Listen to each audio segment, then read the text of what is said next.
It took me half an hour to cover the first mile, and the storm kept getting worse. The beam of the lantern penetrated a bare 30 feet ahead of me before it was smothered out in the white blackness of the night. After a few hundred yards, the tracks I was trying to follow had nearly disappeared, snowed over and blotted out. I gave up looking for them and stuck to old Mike's description of the trail, following the left bank of the frozen creek.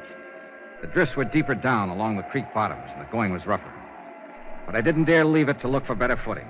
It was my only landmark. The trail itself was buried. And any man who lost his way tonight and wandered off into one of those side gullies would wander straight to his death.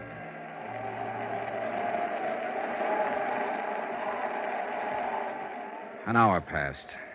Then an hour and a half, or 2 hours maybe. I lost all track of time and distance. The wind cut through my clothes, and the numbing cold crept into me deeper and deeper. Gradually, the walking, stumbling, breathing, even thinking became automatic and without feeling. The world itself seemed to narrow down to a tiny circle close around me. And all beyond was chaos, blackness, and roaring storm. I tripped over fallen logs and floundered back to my feet, dropped my lantern and recovered it, broke through the crusted drifts and struggled for footing, and kept on moving.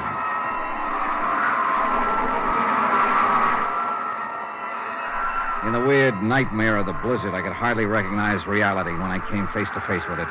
When the beam from my lantern touched him, crouching by a tree a few yards away. I could barely accept him as being real.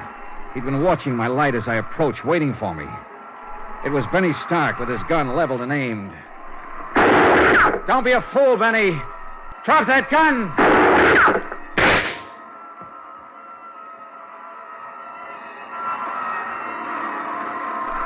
A curtain of snow swept between us then, blotting out the sight of him, and I was grateful.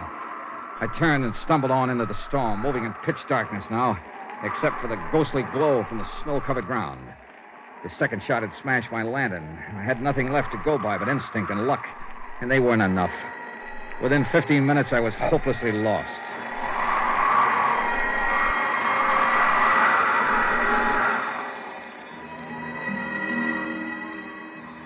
That's when I started hearing the music.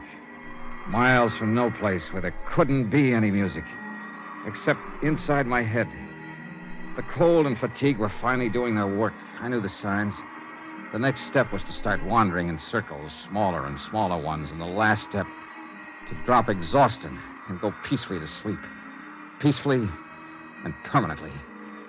But the sound kept growing louder, and I moved in the direction it seemed to be coming from. It couldn't be just illusions. It had to be real. Hello! Hello there! Then suddenly, only a few yards away, a brilliant blaze of light exploded from the darkness. And it seemed that a golden-haired girl was standing in the middle of it. And for a moment, my sanity tottered. Who's out there? My golden vision was wearing blue jeans and a flannel shirt and was holding a rifle. She looked exactly like the photograph I'd seen of Kathy O'Dare. And the blaze of light came from an open cabin door. Who is it? Speak up or I'll shoot. Oh, thank heaven. Hold it, Miss Dare. It's Johnny Dollar.